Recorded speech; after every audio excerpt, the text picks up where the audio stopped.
But, okay, I guess the rules are I can't touch Mike, but I can do anything else. That's the only condition. Okay, so, this is Mike. Sometimes he goes by the name of Fat Mike because he used to be fat, but now he is not, as you can see. His goal is going to be to meditate, whereas my goal is going to be to get him to stop meditating. Flash Mike with flashlight keychain. Let's see if anything happens. I don't know if I'm stimulating some kind of like nerve or something in here. Seems his eyelids are pretty closed. Okay.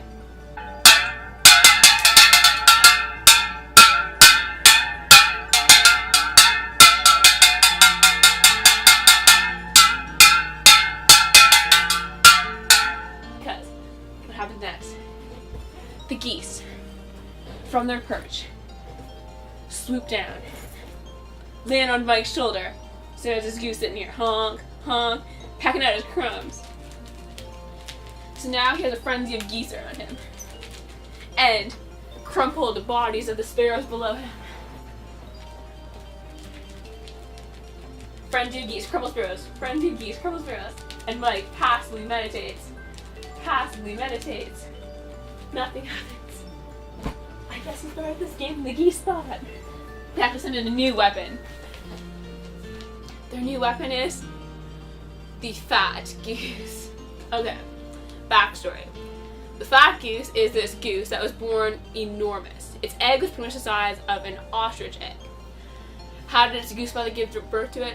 No one knows. But even if someone were to go and ask her, they couldn't. Because upon hatching, it ate its goose mother and gained all of her powers, plus its own fat guzzling powers. Now, the disadvantage of being the fat goose is that it's too fat to fly, so it waddles over to Mike. Honk, honk, honk, honk. Flops down beside him. And because it lacks flight, it gained a new ability called English. And can converse to Mike. Mike. Take us to the dumpsters. Because Mike's Popo. Mike. Where are your dumpsters?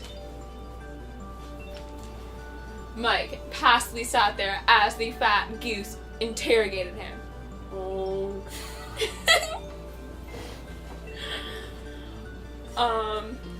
Mike, where are your dumpsters? Where are the dumpsters? Honk, honk. Meanwhile, the other geese were circling Mike in their V formation in the skies. Geese circle, geese circle, geese circle. Fat goose on the ground still. Mike, I want more food. Mike, again, passively sits there, meditating. The fat goose gets an idea. Mike, I might as well eat you. Honk, honk. So, Mike, again, no motion. No emotion, no motion. So, fat goose proceeds to bite Mike. So, since Mike was just too laughless, he got devoured by the fat goose. That is the end of the fat goose versus Mike story. Maybe I should try that there meditating. Looks mighty comfortable, y'all. What does the fire warden do? Whip them as they leave the building. Leave! Leave, and that's how you deal with scenario 1 in fire warden training.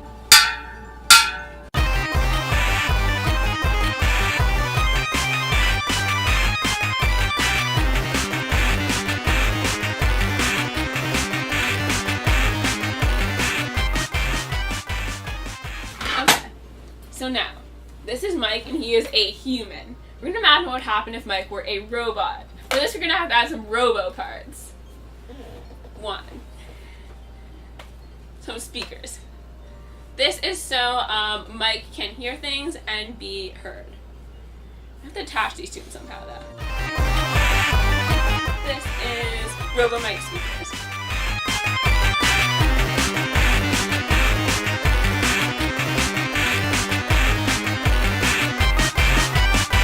He can have metal arm guards. These protect him from assaults Because they're big, sir. Good, because they protect you from stuff. So now Mike's arms are safe. That kind of hurt. Okay. Mike also needs to interface with stuff.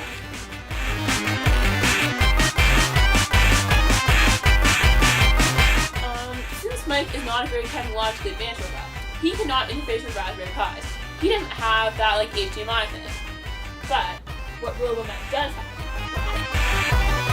Mike has what is known as a VIA. That is this plug here. We plug this into Mike, so we can interface him to this computer screen. So this tells us everything that Mike thinks. RoboMike. Okay. Some other features of Mike is sometimes he has to operate at night to find some great deals in the dumpster, so he has this light.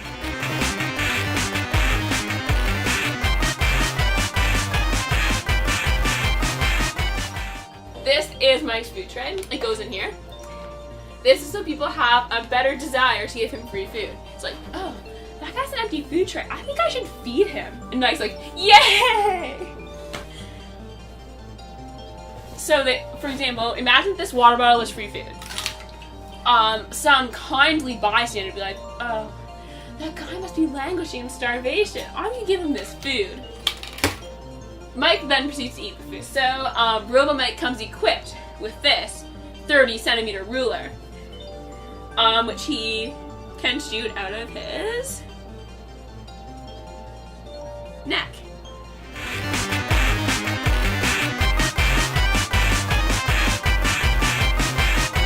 Is like Robo-G needed this like detachable crotch piece, like that. I'm feeling a bit more sorry for RoboMike, so I'm gonna give him some food. Okay. Sometimes our robot Mike needs to be recharged because a lot of times he's really lackluster, especially some afternoons when in the lab he just sits there and does nothing. So he has this power bar. The power bar is plugged into the back of Mike. Like that. You can get this to stay in. You get to plug this into the back of Mike. Plug it into Mike's back. And we can plug him into 4 different things. Let's do that over here.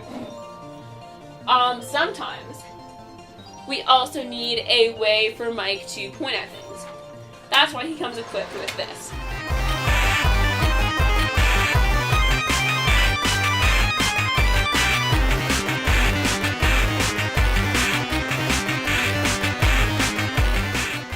Be more balancy. Robo Mike. Like this. Okay. Mike also enjoys things called science. And Mike can't be bothered to carry around large, bulky books like this.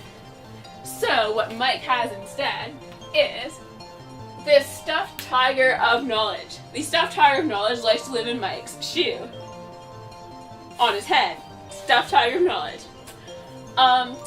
A key feature of the Robo Mike is that he seems to have a very human-like conscience.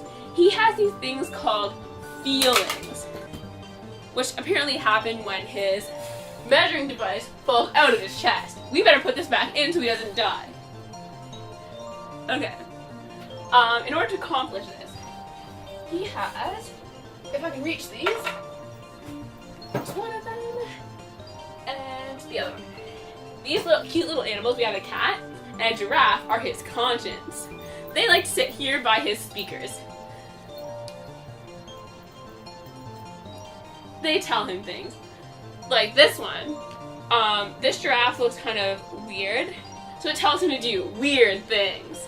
Like, Mac, I think that y'all should crawl around the floor instead of walk, and then if someone approaches you and asks what you're doing, you should tell them that you're swimming. Why'd you do that? I don't know, it just sounds weird and cool, I'm doing it. And then, this cat, it looks rather delightful, it has some flowers and a nice little bell. It tells it to do delightful things. Oh, Mike, when you're crawling around the floor like that giraffe told you to do, you should go and, offer people free food. They would love that. That'd be so. They'd say, "Oh, that guy's on the forge is weird, but he's giving me a cookie. This is so delightful." That's what happened. But then his giraffe and then he'd say, "Mike, y'all can't be offering cookies. Then how are you gonna have any food on your food tray? People won't feel sorry for you anymore." The cat would be like, "But giraffe, it'd be so delightful." I don't care. Now, after you're done crawling on the floor, you're gonna have to get even weirder. You might be wearing your pants on your legs, your robo pants on those robo legs. Y'all's gonna have to take those off and put it on your robo head. But if it goes in the robo head, it gets in the way of his shoe that he drew toward himself using this clicking device. Can you fix that? That's my dinner. Oh. Okay.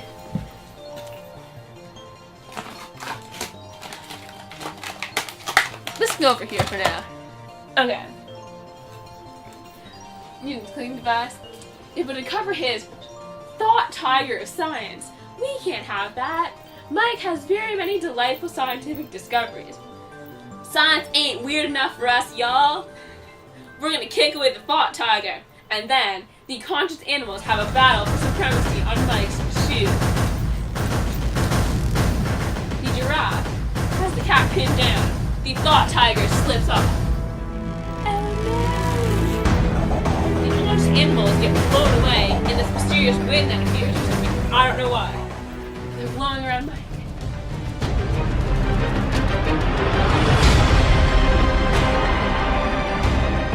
Get this stuff off. Would you do it again? Have to get paid. You got free food?